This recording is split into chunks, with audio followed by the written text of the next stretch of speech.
कभी ऐसा लगा है कि आपका दिमाग एक जगह पर रिपीट पे अटक चुका है? आप हमेशा एक ही बात पर बार-बार सोचते रहते हो। आपका दिमाग हमेशा नेगेटिव थॉट्स में या फिर अलग-अलग चिंताओं के अंदर आपको इस तरह से फँसा लेता है कि आप कोई भी काम नहीं कर पाते, आप फ्यूचर के बारे में कुछ सोच नहीं पाते, आप प्रेज़ेंट के अंदर खुश नहीं रह पाते। आप हर वक़्त चिंता में, परेशानी में, टेंशन में इतने ज़्यादा खोए रहते हो कि आपके आस-पास के लोग भी आपको कहते हैं कि भाई कहाँ खोए हुए हो? तो मेरे दोस्त ये वीडियो सिर्फ आपके लिए है। लेकिन वीडियो शुरू करने से पहले आप लड़के हो या लड़की हो, अगर आपकी लाइफ में आप थोड़ी बहुत वैल्यू ऐड करना चाहते हो तो आप सही जगह पर आए हो।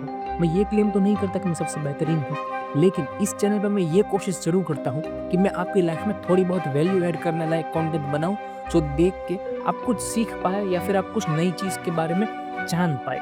तो आज के इस वीडियो का टॉपिक है हमारा ओवरथिंकिंग। ओवरथिंकिंग का मतलब है कि किसी छोटी-सी बात पे इतना ज़्यादा फ़ोकस करना, इतना ज़्यादा सोचना कि वो आपको इमोशनली और मेंटली ड्रेन कर दे। ओवरथिंकिंग के वैसे तो बहुत ही सारे टाइप है। रूमिनेशन यानी कि पास्ट की बातों के ऊपर हमेशा फ़ोकस करते रहना।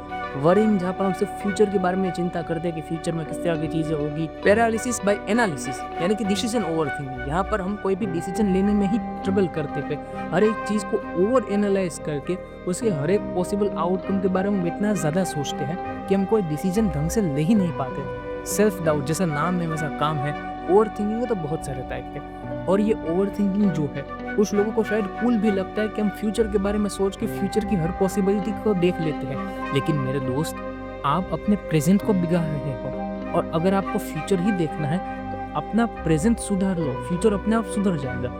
ओवरथिंकिंग के बहुत सारे कारण हैं। इन कारणों को जानने के लिए मैं लाइफ एमडी नाम की बहुत ही अच्छी वेबसाइट पर गया हूँ और वहाँ पे ओवरथिंकिंग के कारण बताए गए हैं। यहाँ पर सबसे पहला कारण आता है जनरलाइज्ड एंजाइटी डिसऑर्डर। उनको एक्सेसिव एंड अनकंट्रोल्ड वरी होती है अलग-अलग चीज़ों के बारे में, अपनी नॉर्मल ज़िंदगी भी, पर्सनल रिलेशनशिप हो गया, वर्क हो गया, फाइनेंस हो गई, हेल्थ हो गई, उन्हें हमेशा चिंता ही होती है इन सारी चीज़ों की। दूसरा रीज़न है ओवरथिंकिंग का फियर ऑफ फेलियर। इसके बारे में हमने चैनल में मैंने पहले भी बात की है कि ये चीज़ जो बहुत बुरी है। हम हमेशा इस चीज़ से डरते हैं कि हम फेल हो गए तो क्या होगा। अब देखिए, कभी-कभी फियर ऑफ फेलियर सही है, जहाँ पर आपकी फाइनेंशियल सिचुएशन जो है उनका सवाल हो, आपके किसी जो है पर्सनल रिलेशनशिप का सवाल हो या फिर आपकी पर्सनल हेल्थ का सवाल हो। लेकिन हर छोटी-बड़ी चीज़ में फियर ऑफ फेलियर जो है वो बहुत बुरी चीज़ है। Fear can be stemmed from past experience of failure, social or familiar pressure और personal standards। यानी कि ये जो फियर है हमारे भूतकाल के एक्सपीरियंस जो फेलियर को लेके है, कोई प्रेशर जो है सोशल या फिर फैमिली के आसपास का, या फिर अपने आपके लिए हमने कोई पर्सनल स्टैंडर्ड सेट कर रखे होते हैं, उनकी वजह से होता है। इस तरह का डर होता है कि क्या हुआ अगर मैं ये प्रेजेंटेशन ठीक से ना दे पाया तो, क्या हुआ अगर मैं इस कंपटीशन में ठीक से परफॉर्म ना कर पाया तो, क्या हुआ अगर मेरी खुद की इमेज इन लोगों के सामने बिगड़ गई। ये भी एक तरह का फियर ऑफ फेलियर ही है।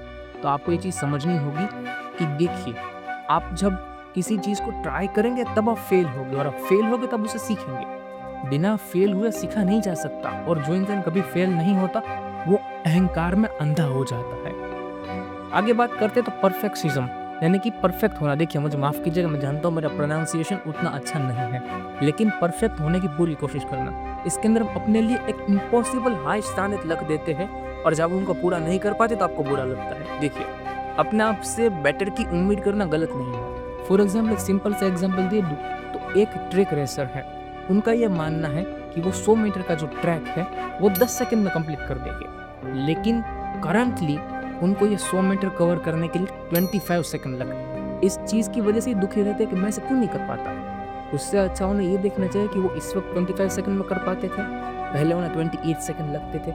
अब उन्हें ये मेहनत करनी चाहिए कि वो 25 से 23 या 22 सेकंड में किस तरह से ये जो ट्रैक है वो ख़त्म कर दे। तो इस तरह से आपको अप्रोच रखनी चाहिए अपनी। एक और रीज़न है ट्रॉमा और नेगेटिव पास्ट एक्सपीरियंस। हमारे पास्ट के अंदर जो बुरे एक्सपीरियंस हुए हैं, ट्रॉमा है, हमारे पास्ट की जो सिचुएशन है, उसकी वजह से एक प्रोटेक्टिव मैकेनिज्म बन जाता है हमारे दिमाग में ओवरथिंकिंग का। लेकिन सवाल फिर ये आता है कि इन रीजंस को ओवरकम किस तरह की जाए। यानी कि ऐसा कोई सोल्यूशन है कि हम ओवरथिंकिंग का जो है कोई तोड़ निकाल सके, हम ओवरथिंकिंग को ओवरकम कर सके?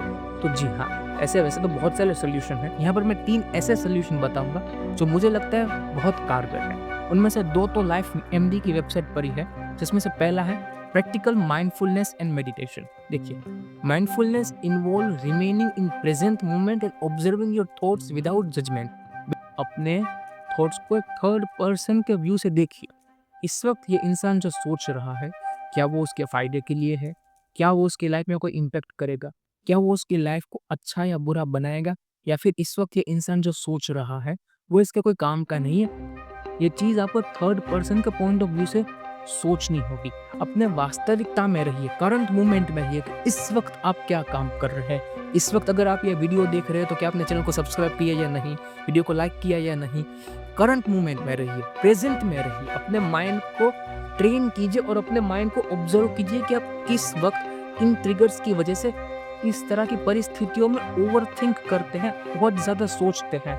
और मेडिटेशन कीजिए। मेडिटेशन मुझे लगता है बहुत ही इंपॉर्टेंट है। उससे आपका फोकस बढ़ता है, उससे आपका दिमाग शांत होता है और ओवर थिंकिंग के अंदर भी बहुत ही ज़्यादा कारगर है मेडिटेशन। मैं खुद भी मेडिटेशन को बहुत ज़्यादा सपोर्ट करता हूँ। दूसरी चीज़ है वरी टाइमर। मैं ये नहीं कहता कि हमें चिंता नहीं हो सकती, लेकिन दिन के अंदर एक स्पेसिफिक समय सोच लीजिए। इस टाइम के दरमियान आपको जितनी चाहिए उतनी चिंता कीजिए। मान लीजिए मैंने ये सोचा कि मैं 11 बजे से लेकर 11:30 बजे तक अपने काम को लेके हर तरह की चिंताएं कर सकता हूँ। मैं अपने काम को लेके हर तरह के जो है क्वेश्चंस कर सकता हूँ अपने आप को। मैं खुद के बारे में, खुद के रिलेशनशिप्स के बारे में, खुद के काम के बारे में हर तरह की ओवर थिंकिंग कर पाऊंगा, लेकिन सिर्फ 11:30 बजे तक। 11:30 बजे के बाद कोई चिंता नहीं, कुछ नहीं। 11:30 बजने के बाद जो होगा देखा जाएगा।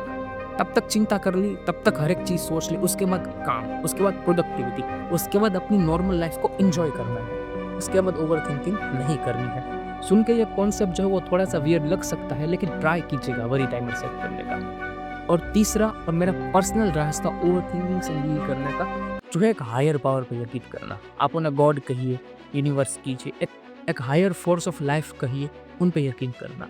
यकीन करना कि आपके ऊपर कोई है, आपके ऊपर एक परमात्मा है, आपसे ज़्यादा ताकतवर, जिसने दुनिया बनाई है, जिसने संसार के अंदर हर एक चीज़ों को जन्म दिया है। किसी भी मुश्किल परिस्थिति से निकलने के लिए उम्मीद जो है वो सबसे बेहतरीन मोटिवेशन है, होप। और वो होप ईश्वर से अच्छा कोई नहीं दे सकता आपको। और अगर आप बहुत ही ज़्यादा मुश्किल परिस्थिति में होते हैं तो उस परिस्थिति से निकलने के मुझे लगता है 2 अच्छे रास्ते होते हैं।